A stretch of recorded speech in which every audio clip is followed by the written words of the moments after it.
bon auzu billahi samil alim min ashaitan rajim bismillahi rahmani rahim wala hawla wala quwwata illa billahi al ali al azim wala udwana illa ala zalimin ñi ngi leen di nuyu di leen ziar di leen jaajëfal bu baax a baax kenn ku nekk fekk naa la fi nga nekk nuyu la ziar la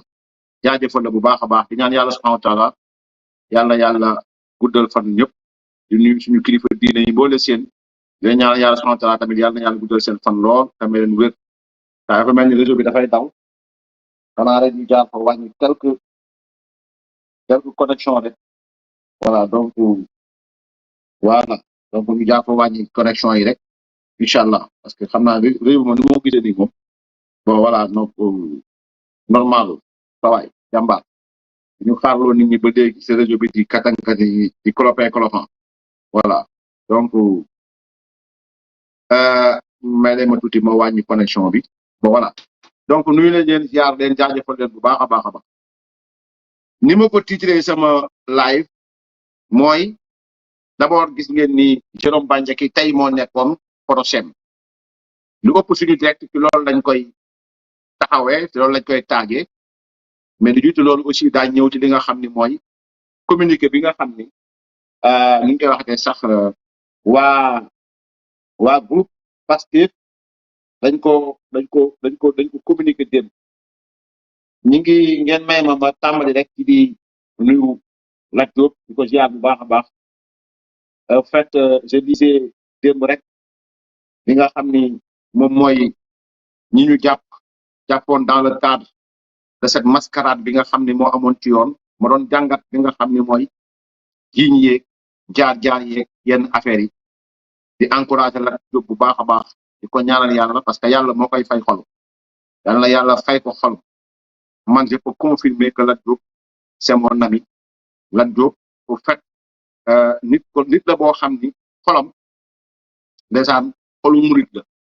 nit ku murit la nit la koo xam ne aussi nit ku nite la et je l'ai fréquenté xam naa ko bu baax a baax et ñu relation lu mu xóot mosuma dem bureau mosuma xam bureau mu mel mais ci jikko laa ko téye ci yëg bi mu yëg doomu aadama ci oyof gi mu oyofal boppam mais ci aussi dëggu li nga xamante ni dëggu gi mu dëggu donc ñu ngi koy encouragé bu baax a baax di wax justice sénégalaise ne lam boobu ñu ko takkal noonu Lat Diop mérité wu ko Lat Diop dañ ko war a jox toute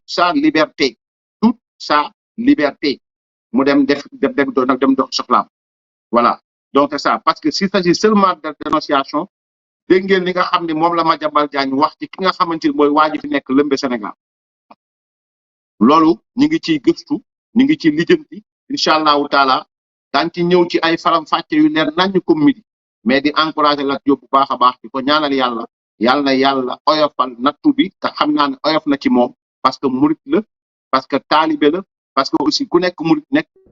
bi amati bu ñëwee ci yow day jaar rek donc nous encourageons Lat Diop di ko ñaanal yàlla subhanahu wa taala yàlla na ko yàlla aar yàlla na ko yàlla yiir yàlla na ko yàlla suturaal bon li may njëkkee mooy wax naa ko démb bu fet mooy communiqué bi nga xam ni waa Pastef def nañu ko muy Abdoulaye Tall madame Fatima Mbodj Abdoulaye Sow madame Awa Sonko ak Ayib Daffé ak Anne Marie Yacine Tine juróom benn yii ñoom ñoo def ci turu groupe parlementaire Pastef démb ñu def benn communiqué sa waaye dafa mel ni réseau bi normalul de réseau bi dafa mel ni normalul quoi dafa mel ni may wax dafay dagg te loolu baaxul day tax li may wax nit du ko comprendre quoi nit ñi maanaam dagg-dagg yi maanaam ñu bëri lañ ma koy wax sax maa ngi dem ba TikTok gars yi naan pourquoi tout le temps sa live bu dagg donc je sais pas la raison mais vraiment aussi c'est énervant quoi bon voilà donc dafa am lu ma soulever ci li nga xam la ñoom Ayib Daffé bind seulement c'est-à-dire que quand on a décidé ou bien quand on décide fi nit ñi war a nekk di xalaat pour nit ñi di légiférer pour nit ñi si quelqu'un a choisi d'y envoyer des cabris nekkatul parlement bellement la xam nga le mouton belle kon nekkatuñ ci parlement bellement lañ nekk donc on a plus de parlementaires on a des bellementaires qui passent tout leur temps à bêler qui ne produisent pas loo xamante ni amal na nit yi yëri mais li nga xamante ni mooy li ñuy doyee xal ci gétt muy mbeegu bari ak bu soxlaa ngoon ñu jox. Voilà le triste ou bien la triste illustration de ce qui est devenu aujourd'hui le Parlement sénégalais. Voilà quand on amène quelqu'un koo xam ni du sos et le procureur de la République, de même que les juges yi jàpp nañu di leen tëj pour discours contraire aux bonnes mœurs bu ñu waxee ne Ousmane Sonko corrupteur de la jeunesse la loolu mooy ñoom seen bopp ñu ngi weddi loo xamante ni magistrat de ñoom moo ko def. Parce que quand les mœurs sont corrompues boo koy nettali dañuy jàkkaar ne discours contraire la aux bonnes mœurs. Non, ce sont les faits qui ont été contraires aux bonnes mœurs. C'est la raison pour laquelle quand on l'explicite, quand on l'explique, on a tendance di yaakaar li ñuy dégg discours contraire aux bonnes mœurs. Non, c'est la narration des mauvaises mœurs de Ousmane Sonko qui est devenu maintenant discours aux bonnes mœurs, discours contraire aux bonnes mœurs. Non, c'est parce que tout simplement la justice sénégalaise l'a condamné pour des affaires de mœurs. Et loolu yoon waru ci téye kenn parce que magam jëmm la boo xamante ni dañ koo téye ci lu mel noonu et personne, aucun juriste au Sénégal, aucun juge au Sénégal, aucun procureur au Sénégal, je dirais bref, aucun magistrat au Sénégal ne peut condamner quelqu'un pour avoir rappelé que le nom de Ousmane Sonko figure dans les pages du réquisitoire ou bien dans les pages du réquisitoire du procureur, de l'ordonnance de renvoi du juge d'instruction ainsi que du jugement boo xamante ni moo condamné Ousmane Sonko pour corruption de la jeunesse. Dans ces pages, il a été mentionné le nom de Ousmane Sonko, ñun wax ko ni il a corrompu les mœurs de Adji Raby Sarr en l'habituant au sexe et à l'argent. Ça, c'est un passage de la décision de justice. Donc, ñi jàpp nit ñi di leen yóbbu parce que bu ñu saagaa nit ñi rappeler leen les pages sombres de l'histoire de la justice de ce pays. Non, c'est pas nous, du ñun ñoo def discours contraire aux bonnes mœurs. Non, c'est pas nous. Du ñun ñoo def discours contraire aux bonnes mœurs. Non, c'est parce que waxambaane bi moo def des actes contraires aux bonnes mœurs. Et c'est la raison pour laquelle la narration de ces actes contraires aux bonnes mœurs peut être considérée par un juge comme discours contraire aux bonnes mœurs. Non, c'est une narration. On n'a fait que narrer. On n'a fait que narrer. Narrer. C'est-à-dire dañu nettali lu ñu nettali mooy ki nga xam ni moom il a été corrompu, il a été accusé pour corruption de la jeunesse ak lan diffamation ñaar yëpp kon boo taxawee nga ne au Sénégal procureur la damay jàpp Gaynde Macky damay jàpp diw ak diw tëj ci kaso bi pour la bonne et simple raison que Pastef saaga nañ nit mu fàttali leen loo xam du fen du sos. Non, sérieusement non, messieurs les procureurs, messieurs les juges, vous qui avez la lourde responsabilité aujourd'hui, vous qui avez la lourde responsabilité aujourd'hui ngeen di juger nit yi bàyyi leen xel ni loolu c'est une vérité juridique. C'est une vérité boo xam ni yoonu Sénégal moo ko bind mu nekk ci procureur bind nekk ci loo xamante ni magistrat da ko bind instructeur nekk ci loo xamante ni justice sénégalaise moo ko àtte mi ngi fii Sénégal bii. da ngeen bëgg mu daj na Ousmane Sonko woote waat ni mu bindee Yacine Fall addina moto ni mu ko bindee pour mu dem ouvrir ak dossier am pour mu nee na dignité na ko dignité am jaral moom bu leen ko solal yére dignité mënoo leen ko. C'est à lui maintenant de s'habiller de ce manteau de dignité et de rouvrir ce procès afin de montrer aux Sénégalais que dañ ko complot woon corruption de la jeunesse mësul am. Dans ce cas man Bah Diakhaté maay nekk njëkk bàyyi di wax loolu mais tant que loolu defuñu ko loolu moom mënu leen tëj nit. N'est-ce pas Pastef, messieurs les procureurs, messieurs les magistrats, n'est-ce pas Pastef a reconnu que Adji Sarr caga la? C'est pas nous qui l'avons certifié, c'est Pastef et Ousmane Sonko. su ma demee bay violé du ma violé koo xam dafa dem ba mujj niroog tànge. C'est lui qui l'a dit. Pastef tourné ne Adji Sarr caga la ñu tourné Ndeye Khady Ndiaye am ak ñoom problème ñun Ndeye Khady Ndiaye caga la lu panaar bi nga xam ne moom la Sonko doon dem fekk ñaari caga yooyu l'ex-capitaine Touré ni bi ma tukkee ci bërëb bi sama xel li ma jox njort mooy lii lieu de bordel la kilifa du fa dem donc les faits sont là tous les faits sont là donc vous pouvez pas extirper ce client qui s'est rendu nuitamment là-bas qui s'est entretenu avec ces belles dames qui a été seul avec ces belles dames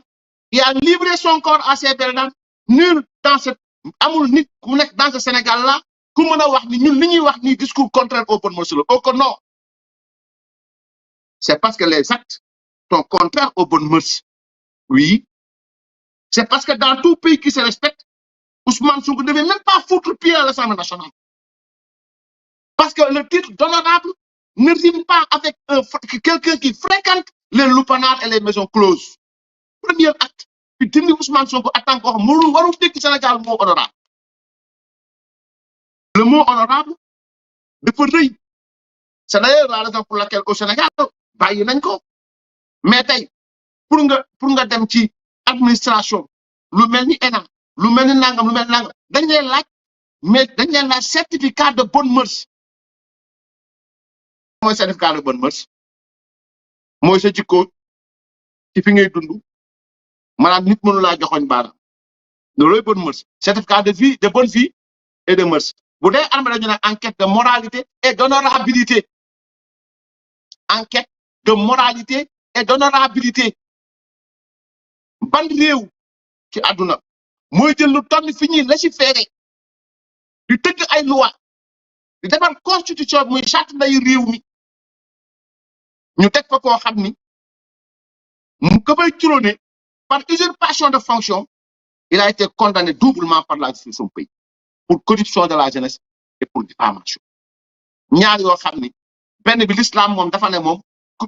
l'islam da koo bannir moom mëntu la seede ci mbooloo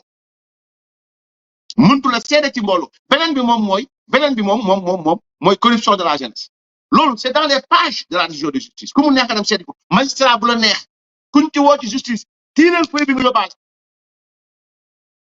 bind Ousmane Sonko clair mu leer ne il a corrompu les mœurs de Adji Raby Sarr en l'habituant au sexe et à l'argent lii du man maa ko bind non procureur magistrat instructeur juge bi nga xam ni moo doon àtte ñoo ko condamné pour loolu kon loolu daa falloir que mu leer moo naa li tax ma extrapoler yëpp ñëw foofu mooy un tel homme mënta jiite dara xam ñoo fa nekk mënul nekk c'est impossible et dans le communiqué là c'est lii damay am lu ma naqari lool moo toogee di dégg ne loi yi nga xam ni moom la kilifa diine yi muy église bi muy l'islam bi muy ñun ñi muy keneen loi yooyu ki koy jéem a rëdd il a été condamné pour corruption de la jeunesse il a été condamné pour diffamation et donc chaque mot pondu est un mensonge le prince des Var ci pinc ngelaw suul un tel homme moo jiit par usurpation de fonction suñu législation maanaam suñu parlement loolu tuddutul parlement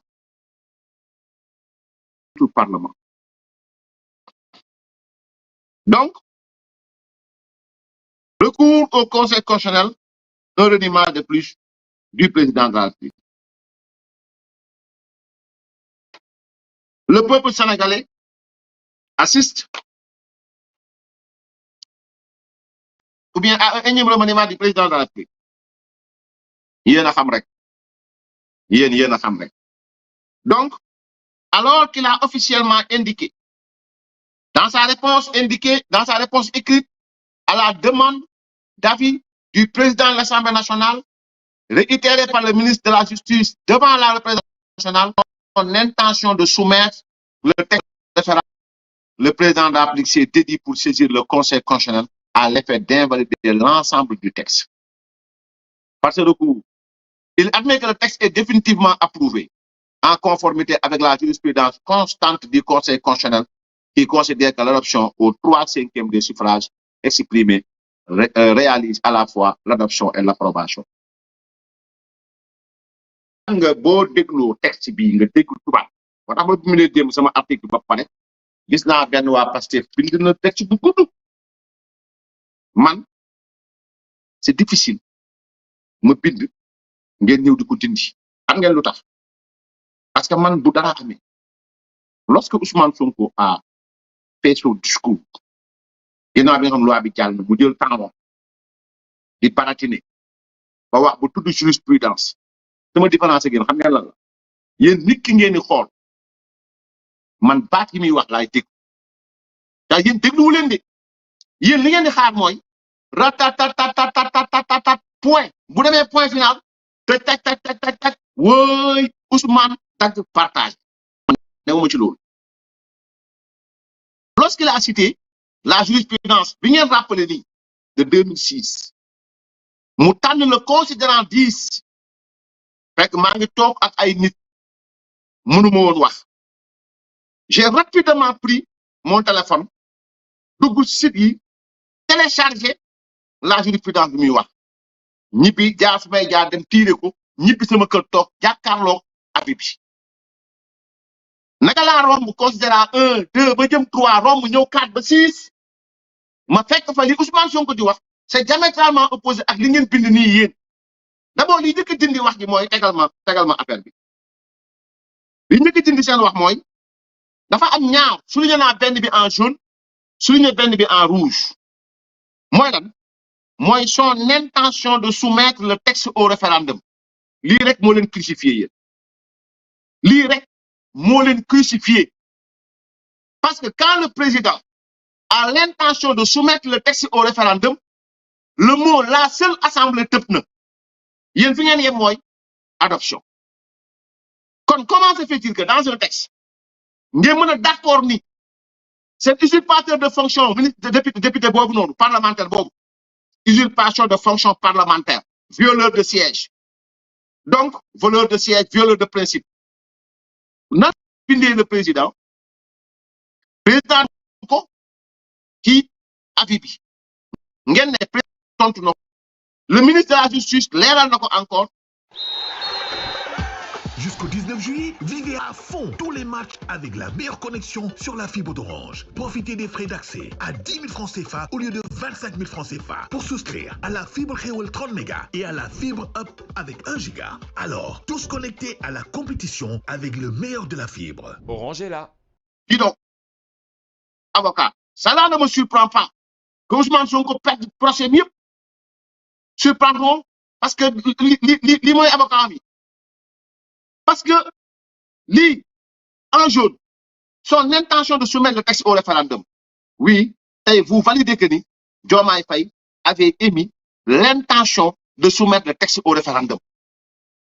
nuls qu'ils sont en voulant se justifier ou bien en voulant justifier leur mascarade ils s'engouffrent lamentablement dans les méandres de la médiocrité. C'est-à-dire, ils disent, par ce recours,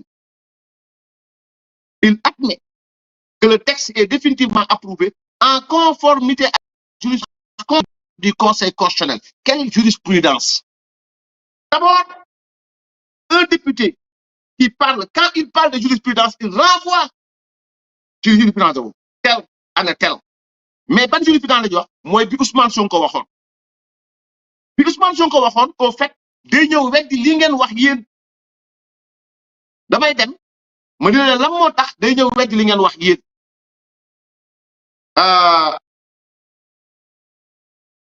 vous êtes nul vous êtes nul et lamentablement nul billahi vous êtes nul et lamentablement nul et dans votre maanaam dans votre caractère vous manipulez bon dama bëgg ngeen déglu bu baax sur le moyen tiré de la violation de l'article 103 de la Constitution. Considérant 6 mooy bi muy wax naan jurisprudence constante c'est en porte-à-faux yéen li ngeen wax ay fen la La jurisprudence du Conseil constitutionnel n'a jamais dit ça. Le considérant 10. Or, le considérant 10 est la suite du considérant 6, 7, 8 et 9. Le considérant 6 dit, considérant qu'au terme de l'article 103 de la Constitution, l'initiative de la révision de la Constitution appartient concurremment au président de la République et aux députés. Suspension. La proposition de la Constitution doit être adoptée par l'Assemblée nationale. Toutefois,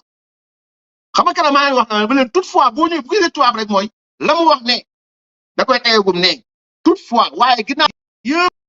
ne yéen député yi am ngeen droit révision mon président am na droit réviser constitution waaye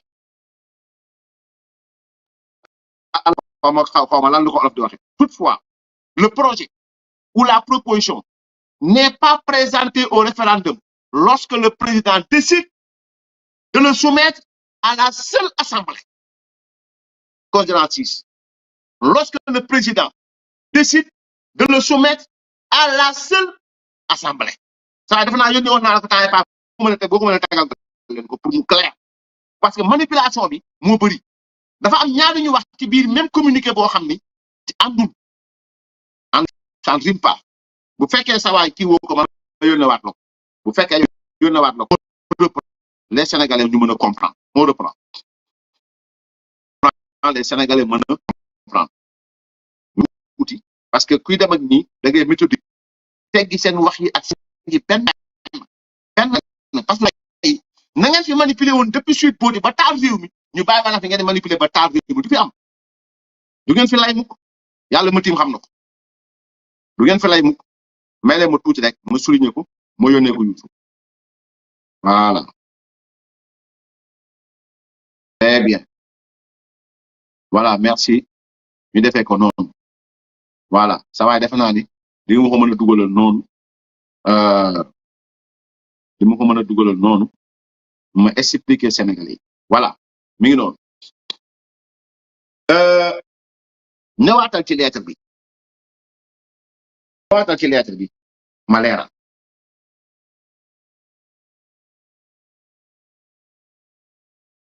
ñëwaatal ci lettre bi ma leeral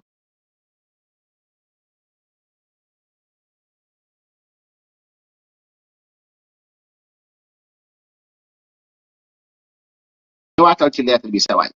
lettre bi ba la jëkk yónnee bu député yi ñëwaat ci ma leeral on reprend méthodiquement car la répétition est une pédagogie non waxuma bii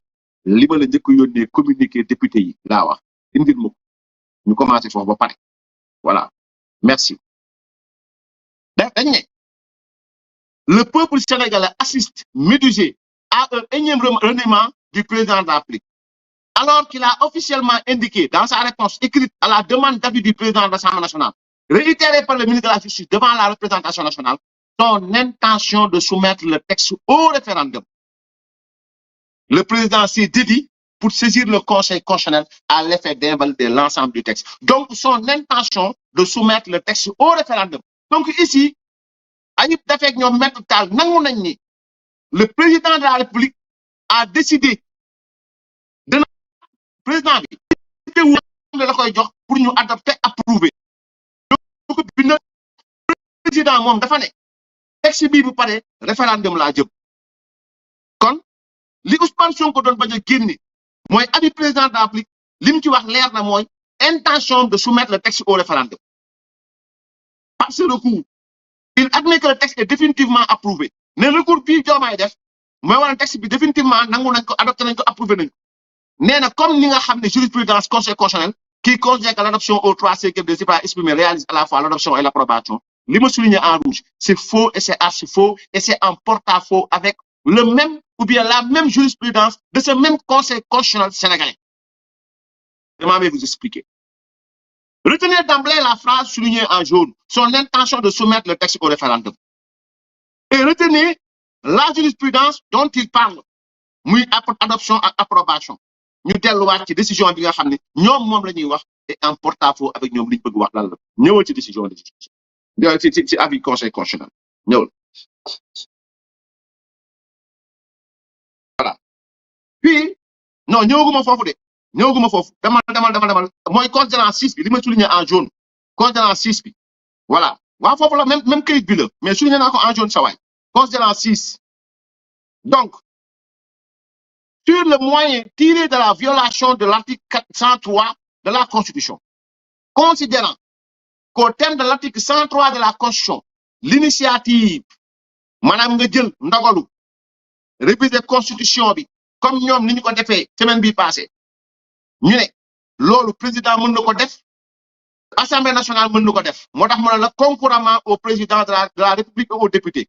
le projet mu ne projet de loi président moo koy def ou proposition de loi comme ñoom bi ñu def assemblée moo koy def doit être adopté par l'assemblée nationale balaa lenn di ci am assemblée nationale dafa war a jox kàddoom nangu ko ba pare mu ne toutefois waaye lu ci mën a am li ma leen wax nii dàqontewul ak lii moo war a am bu fekkee ni le projet ou la proposition bu fekkee président moo ñëw assemblée dana projet pour réviser constitution wala ñoom député yi ñoom ay dafee dof yeneen yi am proposition de loi pour ñëw modifier constitution bi nee na n'est pas présenté au référendum du dem référendum lorsque le président de le soumettre à la seule assemblée lorsque le président bu fekkee mais est-ce que dafa décider assemblée le président décidé de soumettre le texte au référendum et non à la seule assemblée foofu la ñaari wax yu wuute te ñoom nangu nañ ni Diomaye dafa ne bu ngeen adopté ba pare référendum laa jëm ñoom ñu ñëw ni non à la seule assemblée woote jurisprudence bi non c'est faux et c'est archi faux dafa ne toutefois le projet ou la proposition n'est pas présenté au référendum lorsque le président ban président Diomaye Faye actuellement boolewu ci corrupteur de la jeunesse boolewu ci avocat perdu battu d'avance boolewu ci ay député ancien mercenaire boolewu ci ay député ancien procureur dem loger assemblée boolewu ci ancien pyromane ancien mythomane boolewu ci nangam déedéet président la wax parce que ma leen limal lii yëpp ñoo nekk assemblée nationale boolewu leen ci dafa ne le président moom cote Diomaye décide bu fekkee dafa décider soumettre ko à la seule assemblée moom Diomaye mooy décider ni damay dem référendum wala mooy décider ne yéen assemblée nationale voté leen ma mu adopté leen ma approuvé leen ma bu fekkoon danañ ko sant avis mu bind ko dans l'avis mu bind ni je vous demande à la seule assemblée d'adopter et d'approuver dans ce cas yéen bu ngeen voté ba pare 3/5 yi adopté ngeen ko approuvé ngeen c'est clair maintenant nag léegi président waxul loolu président lu mu wax ñoom ay dafa nee nañu président dafa joxe avis ñëwal ci bu njëkk bi président dafa joxe avis ni il va soumettre le texte au référendum intention soumettre le texte au référendum pas à la seule fekkoon dans l'avis dafa ne il a voulu le à la assemblée dans cette votre adoption approbation selon les pertinents de la constitution notamment l'article 103 mais puis le président a demandé à donner son avis que ni bu ngeen paree li ngeen def dama koy soumettre au référendum donc ici li ngeen wax ni ma souligné ko en rouge c'est en porte-à-faux ak li ma souligné en jaune maintenant bu fekkee nag yéen lii ma wax defoo leen ko le président de la République peut saisir le conseil constitutionnel pour mu def li ngeen def ni mu ñëw jox leen avis d'inconstitutionnalité pourquoi parce que vous avez violé l'article 82 de la Constitution et l'article 103 de la Constitution. L'article 82-4 de la Constitution. L'article 103 de la Constitution. L'article 82-4 concernant les amendements du gouvernement. L'article 100 par rapport à l'Inga Hamantin. Tout ça. Référendum, voilà la seule Assemblée nationale. Et c'est la raison pour laquelle le président avait l'obligation, c'est pas peu, il doit c'est-à-dire le conseil constitutionnel afin mu neenal li ngeen jot a def kaw voilà ce qu'il faut comprendre et voilà comment la fait demee mu nekk ci affaire et bi ma lire communiqué bi man j'ai eu mal très mal gis la moo tax mais cela ne me surprend pas parce que avocat boo xamante ni da nga demoon ngir kii da nga dem pour waat yor kaamil yor sa kii nga finalement ce client voilà donc mi ngi noonu donc mbir maa ngi noonu pour que cela soit très clair lii mooy li nga xam ne mooy communiqué bi nga xam ni li tax nag ma dugg ci wax ci coow li je l'ai dit la fois dernière c'est pas la personne qui dirige l'institution parlementaire c'est pas ce dormeur du Var non du moom c'est l'institution c'est la constitution c'est la république c'est les fondamentaux man ñaar moomay tax a summeeku jàkkaarloog nit ba ñett ñaar ba ñett moomay tax a summeeku jàkkaarloog nit nga bëgg la rek def naa la noonu maanaam loolu awma ci parti politique c'est la république dama gëm ne elle est sacrée benn ñaar bi mooy les institutions yi nga xam ne fondamentaux yi ku leen bëgg sa désacraliser def naa la noonu parce que yow noonu boo dans ce cas noonu réew nga troisièmement ku attaqué sama leader politique du ma la def noonu mais def naa la adversaire politique loo jot dóor ma lu ma jot dóor dans les règles de l'art nag sérieusement parle dans les règles de l'art ñett yi daal man moo may tax a jóg moo may tax a man instant bi mënuma sax nag sérieusement parler parce que ñu bëri xam nañu tax jamono yi laay ko mais il va falloir que bu ay manipulation amee lu mu miti danaa génn danaa leer te loolu tax mooy tax may génn léegi sérieusement parler bu dul Macky Sall di ma gis benn cabri wala benn chevreau wala benn chèvre wala benn bouc bu jóg yaakaar jaawatle l'enclos de monsieur Ségué et la République donc lii mooy li ma bëggoon njëkke deuxième point la may yóbbu ci l'affaire Jérôme Bandiaky ay des cœurs pour Jérôme Bandiaky voilà un militant boo xam ne peint par le Pastef comme étant un criminel. Pourquoi? Parce qu'il s'appelle Sniper. Son nom a fait de lui un criminel, Sniper. Parce que même gis nañ ba Dame Mbodj sax dem na porter plainte parce que moom Jérôme moo demoon di ko jéem a tirer ci kaw. Et je demanderai à Jérôme Bandiaky ndéem mën nañ fexe ba mu jot li ma wax nii ku mën a génn porter plainte Jérôme ak kullu koo xamante ni dugal na turam ci mbir yu demee nii. Je sais que tu vas te battre. Je le sais. Moussa gis la xamoo ma ñaari yoon wax naa ko luñ mës a wax téléphone benn bi Sédhiou la benn bi Dakar benn bi Dakar mooy biñ taal nga woo ma massa wu ma benn Sédhiou bi ma sa xarit ba ma xee photo baa ngi fi tege ma teg photom ci stat ma teg photom ci Facebook bi di pande ko nga woo ma ne ma baal ma dimbala ma ngir yàlla parce que man ak moo ma ànd ma dindi ko te dañ ma la présenté xaw ma la pour mu clair. Mais je me suis beaucoup battu cet homme-là parce que lii ñëw procès tey bii rek wala na lu bëri ce procès dañ ko reporté nañ tàmbalee foofu lu tax ñu reporté Jérôme suma juumul le 11 juin bii dañ ko waroon atte ñu dem ba war ko atte ñu ne am na témoin bu bees comme ni mu amee témoin biñ ko inculpé dans l'affaire assassinat extorsion de fonds violence sur témoin et viol collectif nit moo ñëw dugal ci affaire bi ñu jàpp Jérôme Bandiaky fii it biñ koy jàpp septembre 2024 Jérôme n'était pas chez lui il était aux entraînements la police est partie chez lui ñëw fekk fa jabaram fekk fa doomam woo Jérôme il est venu chez lui nuitamment et s'est rendu aux policiers Pape Sané génn ñëpp di ko dégg mu naan dóorante bi coup yi dafa takar naa avocat bi génn ne Jérôme s'est rendu et d'ailleurs dans le procès verbal il a été mentionné que Jérôme s'est rendu sans bagarre sans rien du tout il a coopéré loolu prime secondo Jérôme dim des rumeurs de Pastef des rumeurs de Ousmane Sonko des mensonges qui ont été fomentés entre 2021 et 2024 il en est la principale victime bu ngeen seetloo tey génn nañu lépp li ñu doon wax jëlee affaire bi jëmale ko ci ki nga xamante ni bëgguma sax tudd turam mais am na Touré moom lañ jël wékk affaire pourquoi parce que Aminata Touré jamono ji moom lañ bëgg takkal Jérôme Bandiaky parce que combat politique la ci ñoom démb Jérôme dañ ko bëggoon takkal Macky Sall ak APR parce que combat bi loolu la woon tey bëgg nañ jël Jérôme takkale ko ak Aminata Touré parce que combat bi loolu la laajte comme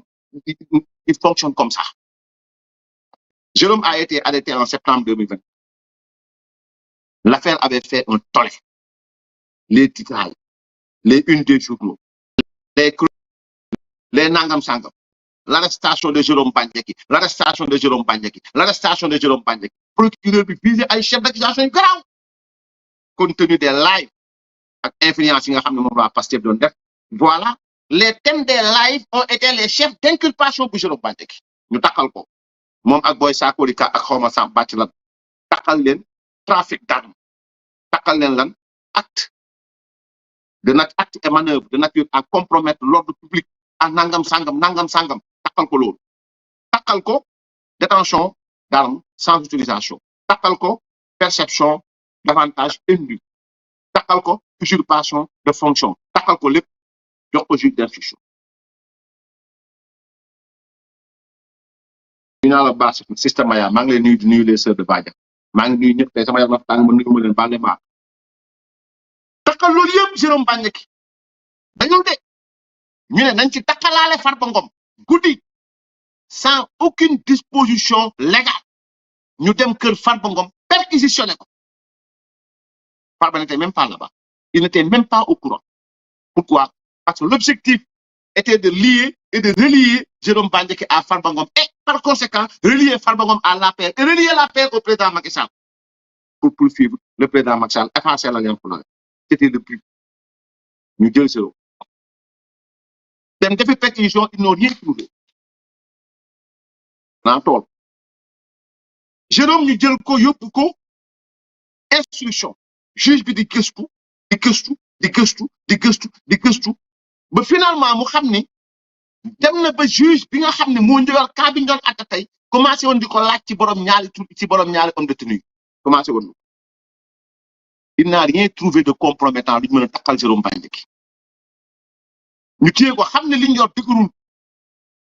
xam ne li ñu yor bu ñu demee procès tekkiwul dara ñu changé beneen en avril 2025 ñu indi une dame nommé Mariama Sarr mu ñëw wax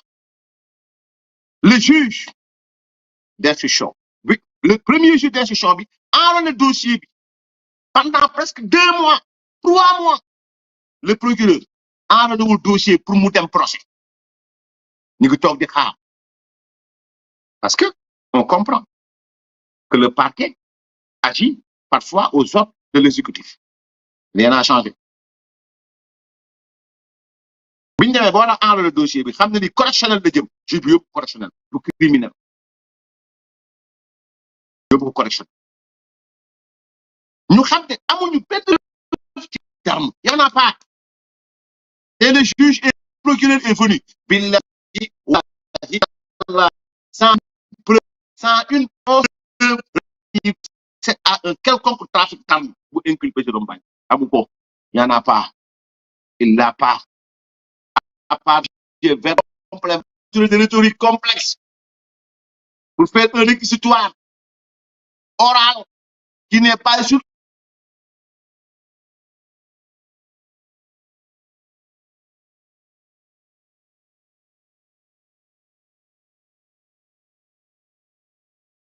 dem jëli ci benn témoin boobu nee na moo fekkee na ci biir toolu Farba Ngom boo xamante ni ay armes wàcc ay jaaj fetal ñu dàq procès bi le 11 indi ko le 22 indi ko bii le 8 juillet loolu moo taxoon ñu dàq procès bi moo taxoon waxuma ko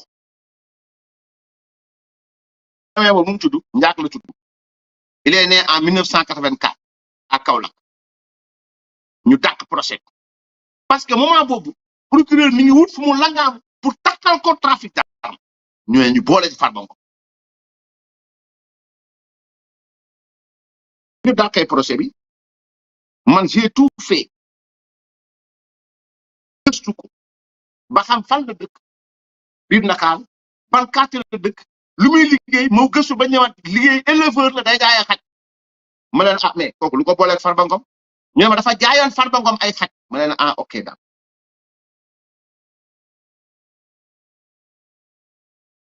ay xaar tey témoin bi ñëwul il y a pas de témoin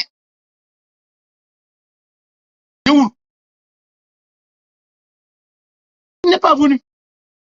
kon le procureur amul benn début de preuve boo xam mën na ko taxal Jérôme Bandiaky bu jëm ci trafic d'armes néanmoins il a bâti son réquisitoire autour du sujet verbe complément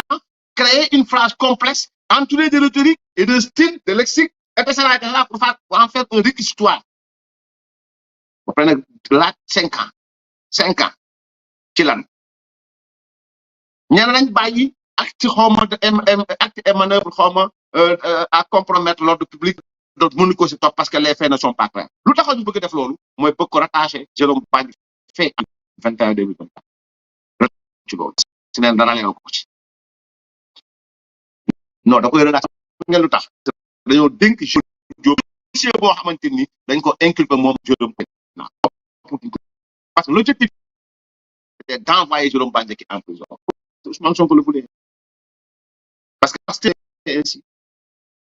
Kaolack parce que ak mas fay nekk dof lu jàpp nañ ni Jérôme moo newoon ci ginnaaw loolu yëpp ba ñuy xeex c'était une revanche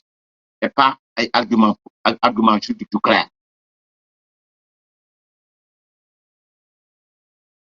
donc benn preuve bu procureur indi buy ñëw leeral ni trafic d'armes am na amul am bu ñu naan trafic d'armes dañ naan yow jënd nga commandé nga arme bërëb sàngam autorisation jënd comme nga diw def nga nangam procureur laaj leen ko lan la indi ci loolu yéen journaliste yi bind laaj leen procureur lan la ngeen procès ba est-ce que procureur wax na leen ni Jérôme fan la jëlee arme yi muy jaay ak yi muy jënd benn arme lañ wax benn ñaañ boobu moo amul autorisation kon il s'agit pas de trafic d'armes détention d'armes la sans autorisation administrative loolu jar na 5 ans loolu jar na 5 ans 5 ans de quoi parce que nañ am na passeport diplomatique liñ ko téye laa wax de jox ko rendez-vous le 22 pour tëj ko procureur nga passeport diplomatique am nga benn sans autorisation ensuite da nga dëkkoon ci kër goo xamante ni état moo fa moom kon fi ñu toog nii ñaata ci ay magistrat ñaata ci ay agent de l'état ñaata ci ay ñoo dëkk kër yoo xamante ni Sénégal ko moom retraité lañ bu yàgg ñu ngi fa dëkk ñaata ngay dem ci ay camp célibataire yëm wala nga dem ci ay nangam fekk fa ay nit yoo xam ne retraité lañ bu yàgg nga fekk lañ fa dëkk ba léegi ñaata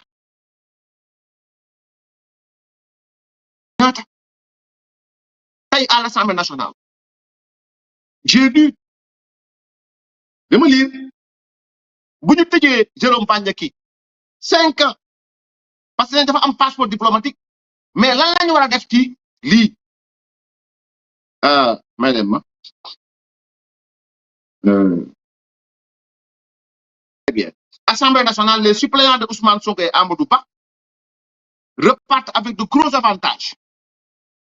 tey dama lire ci Sénégal ñu ne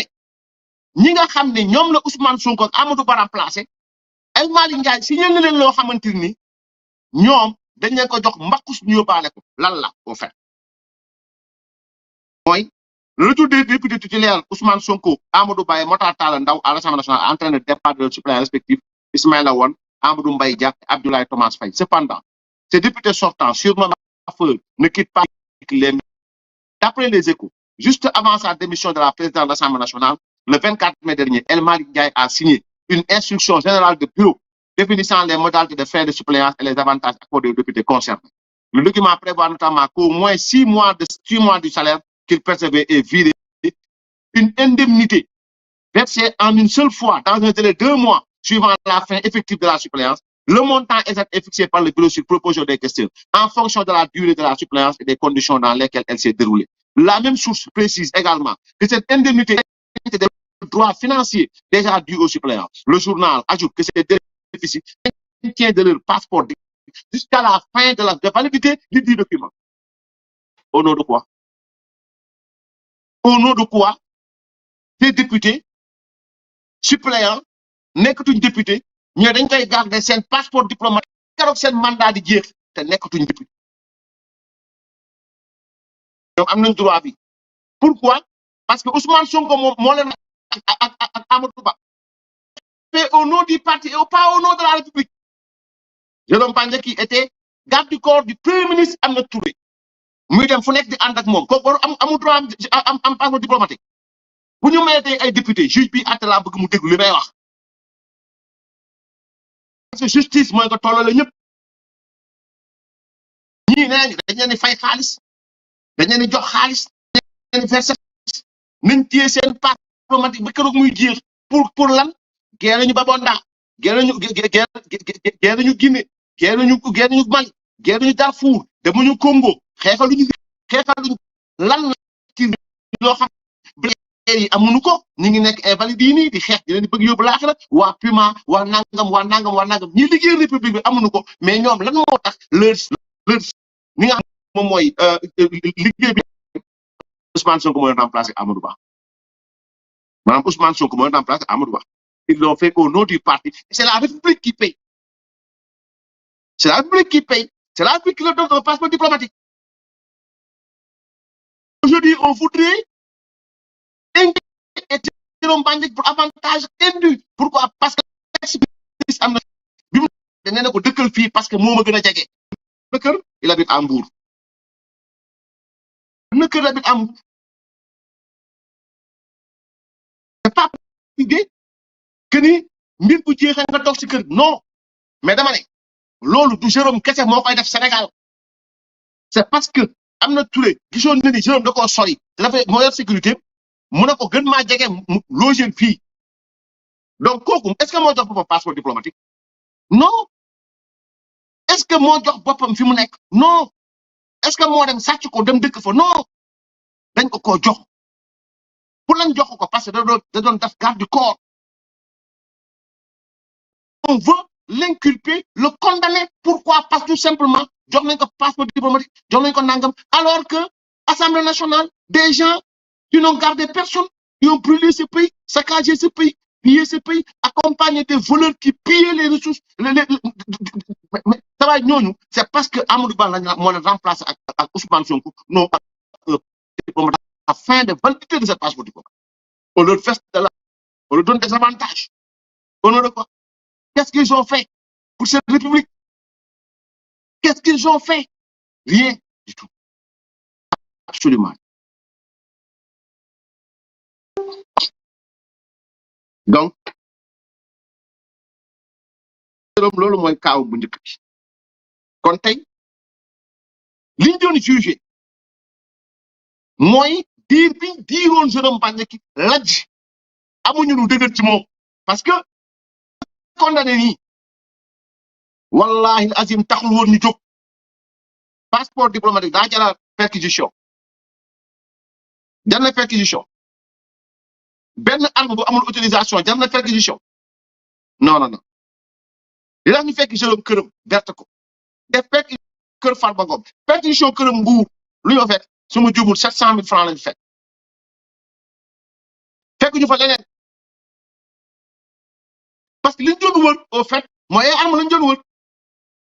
liñ doon wër au fait mooy ay bagages yoo xam ne moo mën a lëkkaloo nangam sangam ak waa APR ay rey nit ay boom nit ay nangam moo taxoon mu visé acte et manœuvre tardant xaw ma lan à xaw ma lan nangam sangam moo taxoon mu visé ko moo taxoon mu visé ay trafic d'armes moo taxoon mu visé ko lan xaalis ci fan jàppoon nañ Farba Ngom moom mooy carte gabu APR moo doon fay Jérôme Bandiaky mu jënd ay armes ñu jox gaa ñu reyaat bi ñëwee ba loolu yëpp amul nag ñu xam ne lii correctionnel la jëm ñu roof beneen dossier indi Mariama Sarr bàyyi ñàkk fële indi Mariama Sarr moom mu ñëw un dossier criminel un juge inculper un citoyen d'un prix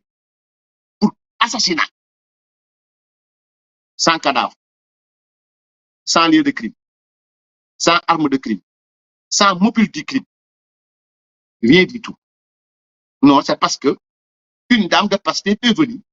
dire au juge que Jérôme moomu xoj ne ma boobu maytu naa la def comme ni ma defoon comme niñ def comme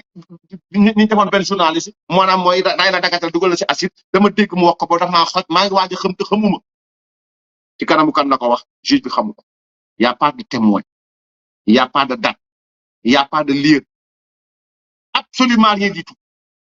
non la dame a repris wax naa leen ko fi ce que Mollah Morgun disait ci ay live ce que Pastef disait ci ay live moom lañ jël ñu jox ko ndaw ci mu dem wax ko toog wax ko juge bi inculpé Jérôme pour assassinat sans preuve amul preuve il n'a pas de preuve et c'est la raison pour laquelle jusqu'à présent de novembre 2025 jusqu'à présent Jean-Paul Diop ubbi maanaam dossier bi avocat yi ma leen waxatuñu si dara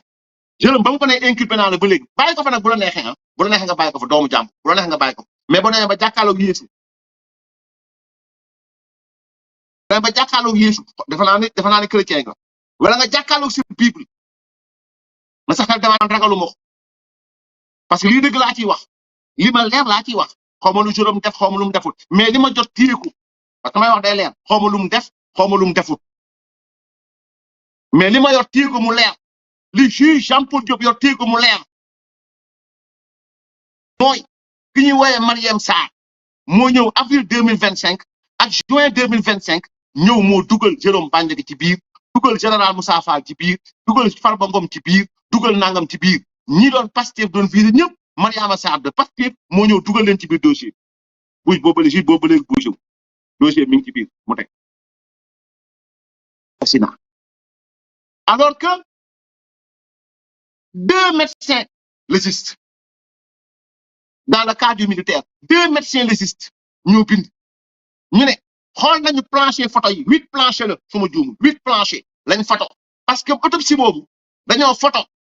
woo frère waa ji mu ñëw taxaw pour identifier ko à partir survêtement bi mu sol ak benn liggéey bu nekk ci yaram bi mu xool xam ne kii frère am la mu confirmer ne frère am la devant le procureur de la République et devant les gendarmes ñu doon enquête et devant le médecin ñu photo ay photo bi ñu photo ay photo maintenant noonu ñu jox ko médecin légiste mu ne médecin bi dafa ne dama wax maa ngi wax direct na nee na gisuma benn signe de violence ci yaram bi gisuma ko premier médecin bi laa wax 2022 nee na gisuma benn signe de violence ci la yaram gisuma ko lu balu fetal lu jaasi lu dara 2025 le juge Jean-Paul Diop moom moo recevoir ndaw si en avril 2025 moo ne spontanément parce que bu leen di mais ay militaire déglu ay gendarme déglu ay civil qui a vu pratiquement presque mujjee gis ñu ñëw le vendredi à 14h52 militaire bi ñëw ñaan ko os xawma à part mepp la ko ñaan ko jëm wax ni Jean-Paul c'est le procès verbal man danaa leen du ma yor këyit benn yoon laa koy tiim xam ko ba ci yaayu nu mu tudd sax ki sant Keita madame Nafi Ngom Keita biñ ko entendre li mu tontu mi ngi fii sam bopp bi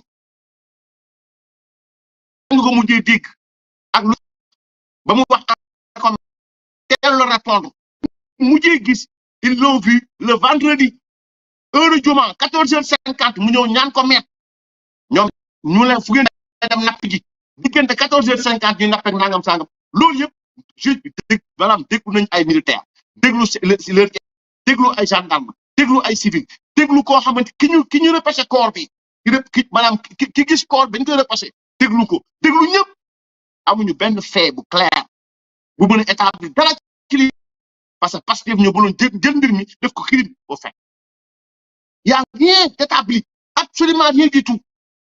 d'une manière spontanée comme l'a dit le juge Jean-Paul Diop dans son ordonnance de communication envoyée au procureur de la République le 10 novembre 2025 le même jour le procureur delloowaat ko Jean-Paul Diop ne ko inculpé ko ñu inculpé le 11 novembre comme le 10 ñu inculpé Jérôme Bandiaky assassinat extorsion de fonds violence sur ba mu jeex assassinat ndaw see ko wax Jean-Paul n'a pas pour xam ni Jérôme mi déplacé wu na réquisition Sonatel def naa ko pour mën a borner téléphone am bërëb sangam nangam ak sangam borné naa ko fii borné naa ko fële amul. Il a inculpé Jérôme Bandiaky sur la base des dénonciations faites par Mariam Sarr point amul leneen li ma wax nii moo ko bind lui qui l'a écrit comme ça qu'il a inculpé Jérôme Bandiaky pour assassinat mu ne ko monsieur le juge leeral ma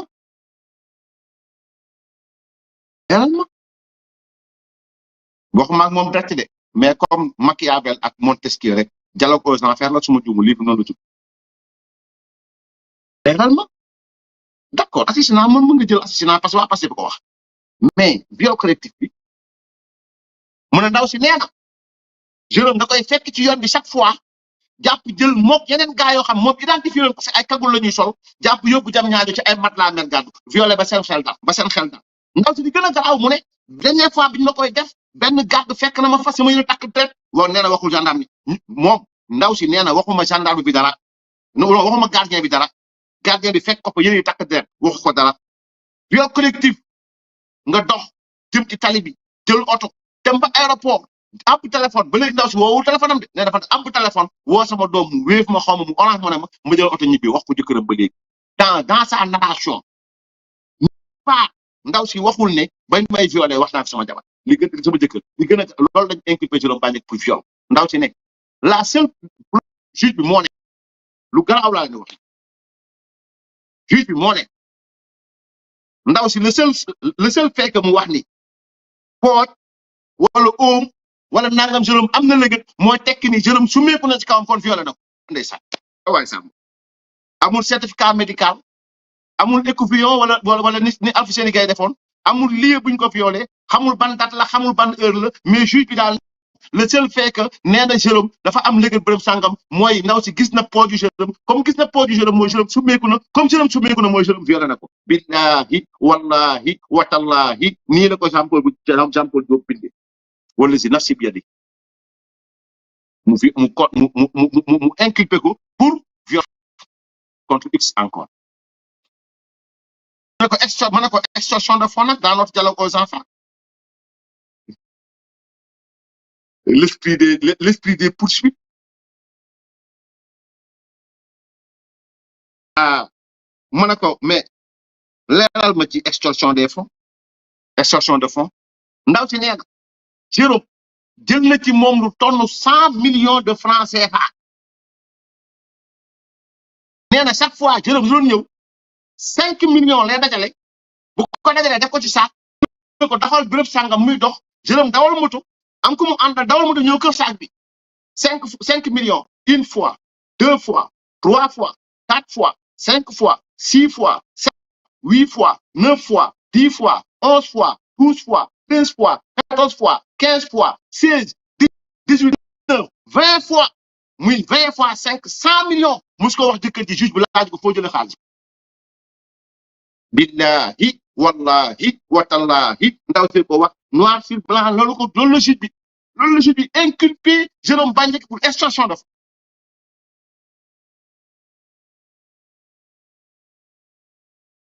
lii budul Evenprod wala Marodi wala jànqeen bu Thiès wala Soleil Levant lu mu doon c'est-à-dire ce scénario est digne de ceux de jànqeen wala Soleil Levant wala Evenprod wala Marodi wala Sangara Jaay wala da faux raccord yi ñooñu sax duñ ko def parce que ñooñu dañoo aay mais scénario bu ci juge bi continuer nii c'est la justice elle-même qui sera ridiculisée moo tax ba léegi enrôlé wul wowul billahi demee da ko doy na waar daal léegi monsieur le juge par rapport ak dialogue bi may wax ne c'est un dialogue bon nii mais wax maa ngi moom sérieusement pas naa la comme Maurice Joie la su ma juumul moom moo bind Maurice Joly su ma juumul moom moo bind dialogue aux enfers entre Montesquieu et livre bu neex la léegi jéem nañ ko jënd ngeen lire ko Maurice Joly la su ma juumul dialogue aux enfers entre Machiavel et Montesquieu ñu daje ñoom ñaar barsàq di waxtaan kii ci livre de presse kii ci l'esprit des lois kenn ku nekk di wax ni mu aborder affaire yi les choses. OK. Moi, monsieur le juge, des na parce que tamit dañoo gën a ne tam ñu ne yow yaay nettali juge bi naan kaan da nga doon wax ak moom te wax ak moom diffusion de fausse nouvelle non c'est en train d'expliquer mooy dama leen wax li nekk ci kayit bi mais man maa wax ne man maa laaj juge bi nangam mais li nekk ci kayit bi laa di wax pour mu leer voilà. Donc léegi Mariama Sarr nee na moom da koo jàpp yóbbu ko kër général bi fekk ko muy dox ci mbedd mu jàpp ko yóbbu ko bi mu yëgsee juge bi ne ko caméra de surveillance mu ne non dañoo maytu caméra de surveillance moom buy nettali dina def le tout ba du am témoin du am lu ñu war a mën a sukkandiku parce que c'était maanaam benn genre nu mu tudd sax déposition en charge la dañu yónni woon ndaw si pour mu charger Jérôme Bandiaky biir nettali bi mu nettali juge bi chaque jour moo wax ko scénario bi gën a garaaw nee na militaire bi da bañ wax tout quoi parce que dafa am moo xam dama ko waatal samay classe moo tax du ma si ñëwaat mais je vais relater les faits ba ñoom ñëpp ñu xam Bah Diakhaté la mu doon wax 2022 ci nii dañuy fen yóbbaale leen seen fen yi man la ma leen waxoon du ma sa daj Ousmane Sonko ñëpp lañ leen fene nam leen fene doon jam kabu paaka wallaahi ñaar borom tini dara du ci dëgg dara du ci dëgg naa ñëw témoignage lu ko ne ba toon naa ci ñëw yàlla xam ndaw si mooy nettali na ba nettali bi muy jaay téléphone kenn ci ñaar nga xam ne ñooy borom teni dajee jëlu ca côté assemblée nationale ndaw see nettali de billahi moo ko wax mi ngi ci biir man kay naa leen bu ma ñëwee dara Sénégal seen police des frontières mën na ma jàppee lu ne mais li nga wax dëgg duñu ma ci jàpp ne xanaa Jean Paul moom mu jàpp ma parce que dossier bi ma jàpp teg ko ci penc bi dama ko war a def nag parce que da ngeen jàpp doomu jàmbur di ko saax di ko yàq ba ko peindre comme un criminel ci lii ngeen ko jàppee du ci leneen du ci enquête police du ci enquête dara c'est comme le cas la Diop dans un des scénarios elle a raconté beaucoup dans un des scénarios mu nettali de juge d'instruction Jean-Paul Diop mu ne Jérôme mii ngeen gis ni militaire day dox un jour guddi Jérôme dawal oto 4x4 fiir militaire bi fiir militaire bi daanu nee na fii bi ba ci fii maanaam lii moo xotteeku billahi moo ko bind moo ko wax juge bind ko genou bi ba ci cheville bi moo xotteeku loolu c'est grave une blessure très grave mu waa hôpital nee na moom ndaw si moo ko faj këram téye ko këram ñaari fan xaw ma ñetti fan loo ko faje du codeine du niwaakin du Sédaspir du leneen de tisane une blessure boo xam ni fii la ba ci suuf blessure boo xam te du la xaj na ci mu ne demul hôpital tisane la ko faj tisane faj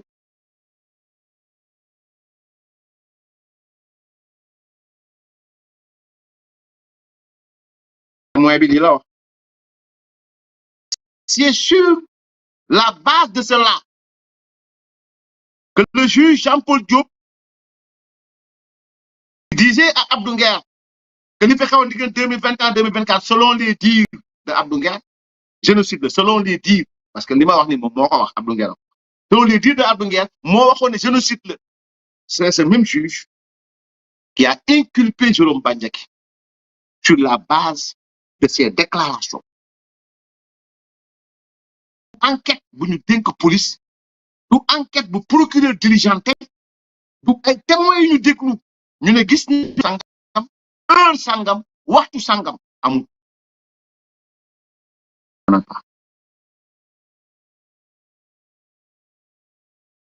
l'accusation est basée sur les dénonciations de cette j'ose espérer monsieur le magistrat instructeur Jean-Paul Diop que ce dossier sera enfin remis aux avocats de Jérôme Bandiaky parce que la défense quand même ils ont le droit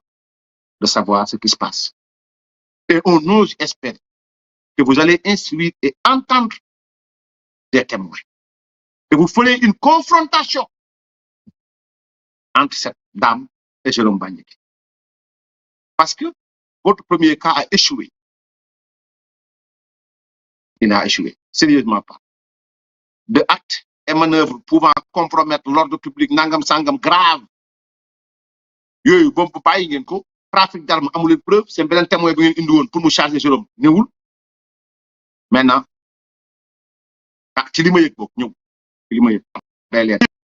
parce que may bañ ko ma baax ci li ma yëg ñëwul. ñi demoon procès ba it bu dee ñëw na ngeen wax ma parce que ñi demoon tey procès ba bëri bokku ñëw donc lii nga xam ni bëgg na leeral ci kaw et on l'encourage et j'encourage sa sœur à multiplier les sorties à porter ce dossier au niveau international bu mënul am passe jàppale leen ndaw si mu am passe mu dem cour de justice bu CEDEAO. On est en train d'enfermer un citoyen sénégalais sur la base des déclarations d'une femme appartenant à un parti politique hostile à Jérôme Bandiaky.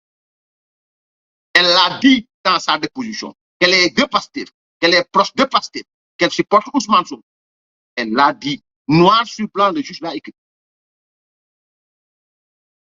La famille de Jérôme ne doit pas se taire et les chroniqueurs ne doivent pas avoir peur de parler de l'affaire Jérôme, parler de l'affaire Jérôme Bandiaky. Si les Sénégalais peuvent supporter Ousmane Sonko, accusé de viol par Adji Raby Sarr, il déclare avoir été seul avec Adji Raby Sarr, refuser de faire un test ADN, déclare connaître les lieux du crime, d'avoir été seul avec la victime et d'avoir laissé un indice boo xamante ni dafa ne moom bu ngeen gisee ma tête boobu maa ngi gis Sénégal ñu ne dañ ko complot malgré tous ces éléments ngeen dañ ko complot qu'en sera-t-il ou bien qu'en est-il de Jérôme accusé et inculpé enfermé pour viol sans certificat médical sans indice sans lire sans nangam sans prélèvement sans échouillon sans rien du tout le monde veut se taire.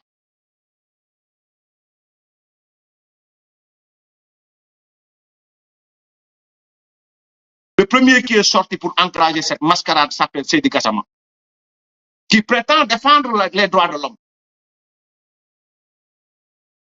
Tout le monde sait tout. Personne ne s'intéresse à ce Sénégalais. Il est Sénégalais. Il a des droits.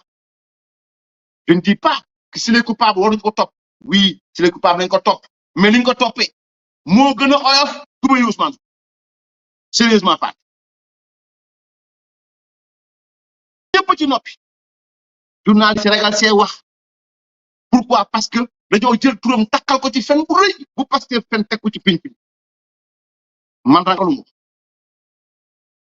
billahi mais personne n'en parle. Pourquoi? Parce que les gens ont peur. Personne n'en parle. ngeen cee war a def chronique ni ñu defee ay équipe di wax borom alal yi nañ ko waxee ki nga xam ne amul alal mais xolam la am jëmmam la am jox na ko APR waxuma APR de li may wax mooy ku kuy wax waxuma waa APR nañ koy chaque fois ñu ngi def communiqué di bind turam waxuma ñooñu mais dama ne ñun ñii di wax oui on défendra Khadim Ba on défendra oui on défendra Dansa oui on défendra diw mais qui pour défendre Jérôme Bandiaky qui kan nit ñi génn def ay conférence de presse imposer à ce juge Jean-Paul Diop mu taxaw ci dossier Jérôme Bandiaky et politique basé sur la dénonciation d'une militante de Pastef.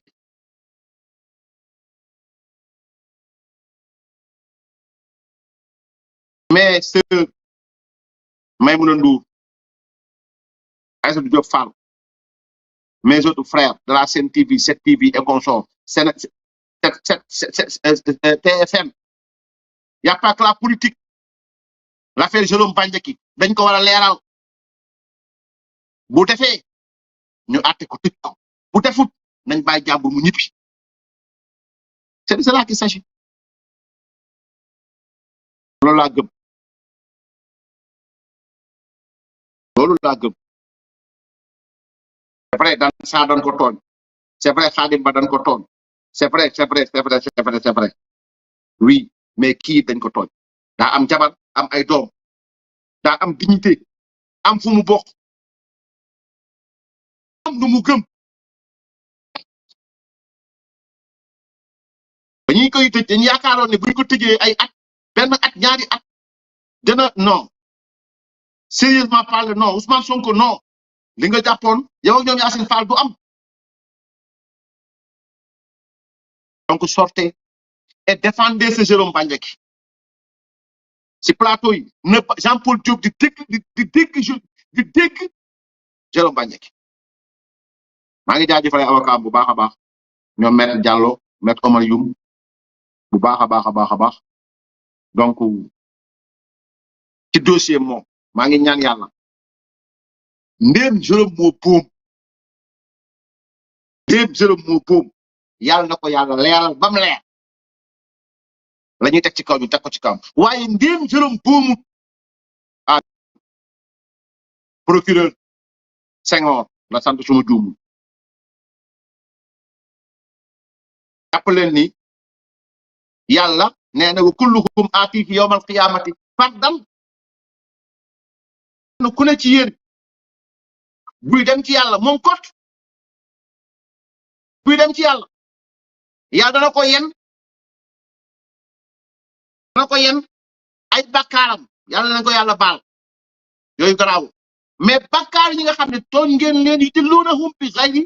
haqqin aw bi ghayri ilm tànk ngeen leen tooñ leen ci lu dul xam-xam lu dul dëgg ngeen tooñ leen ci ngeen yennu leen ala saa ama yasifuun lu def leen ko seen bopp jàpp ngeen doomu jàmbu tëj ko wut leen fexe leen nag ba wut preuve yu leer yu ngeen ko teg ko ci ndodam parce que li ngeen fi teg leerul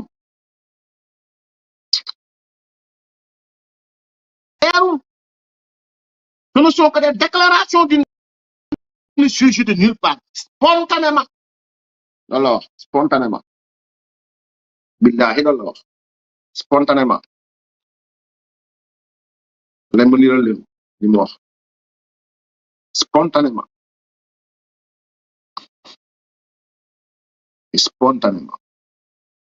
doy waar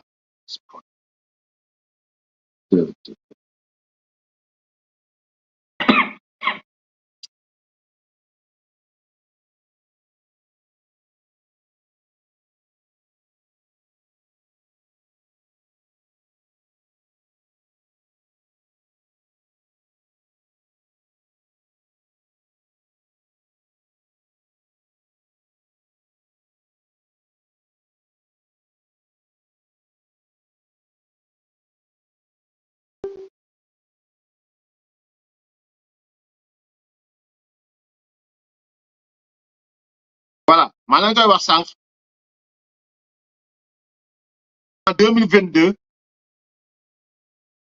le 23 novembre précisément il a été dit ci li nga xamante ni moom mooy la demande bi ñu defoon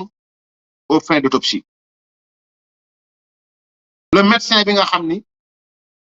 lieutenant-colonel la assermenté avait dit de quel service anatomie cytologie pathologie hôpital principal Dakar il déclarait ceci: l'état de décomposition avancée du corps ne permet pas d'établir les causes exactes du décès.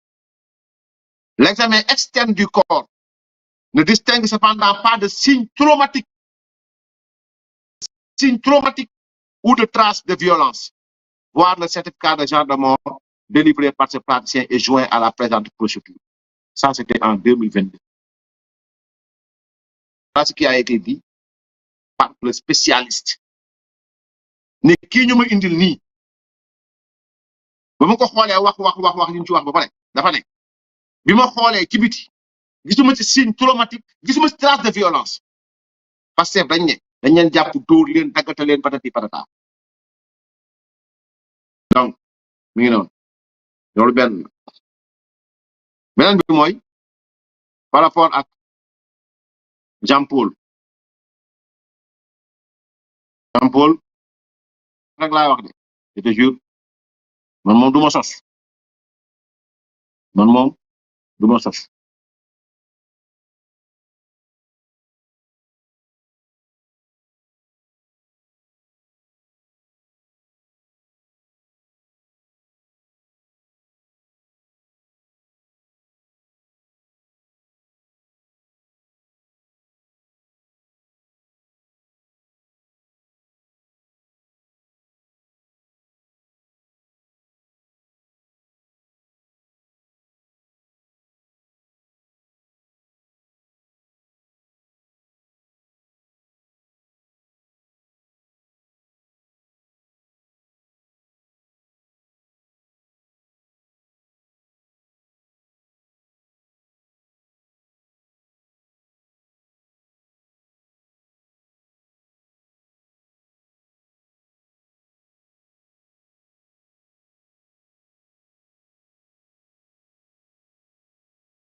bon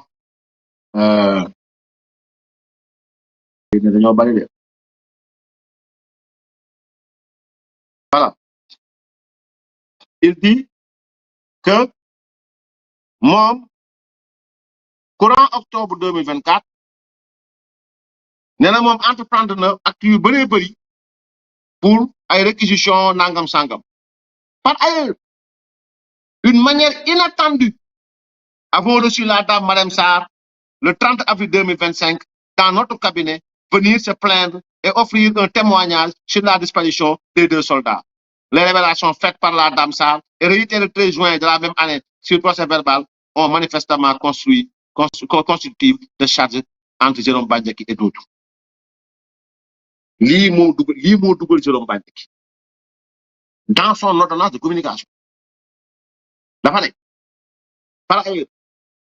nee na moom wër na wër ba sonn instruire na ba sonn am na cause de mort yi certificat de charge de mort am na ko médecin spécialiste ña la gisuñu signe traumatique gisuñu trace de violence kon xamoo nan la ñu faatoo xamoo nga laaj ay gendarme ak lépp amoo dara loo mën a gàll ci kaw jaam bi nga ne par ailleurs d'une manière inattendue avons reçu la dame Marème Sarr le 30 avril 2025 dans notre cabinet venir se plaindre et offrir un témoignage sur la disparition des hommes non loolu moo tax mu am affaire bi de du enquête police du enquête dara nee na nag révélation yi dame Marème Sarr def nee na c'est constitutive ci li nga xam de charge contre Jérôme Bandiaky et autres lii la wax lii la bind yal nañu yàlla sàmm yal nañu yàlla aar yal nañu yàlla yiir ndéem nag monsieur le juge yaa am dëgg yàlla la yàlla woon dëgg ba nga gis dëgg bi nga wërsëgal la nga topp ko dëgg kese mais caaxaan gis ko yàlla mu wërsëgal la nga maytu caaxaan ndéem Jérôme moo def yàlla na yàlla leeral jëf ci si kanamu nit yi yàlla na yàlla leeral lépp ci kanamu nit yi moom ak ku mën a àndal yàlla na ko yàlla leeral am leer yàlla nag gëmmul nelawul mënta gëm mënta nelaw parce que la taaxusu sinatun wala naw jugé leen enfermé inculpé accusé alaysa allahu bi ahkamil hakimin. Dieu voit tout, Dieu entend tout et jugera tout. Yàlla taxaw baax a baax yàlla aar leen yiir leen ku nekk fi nga nekk aussi yàlla may la jàmm ak salaam wasalaamu aleykum wa rahmatullahi taala wa barakaatu.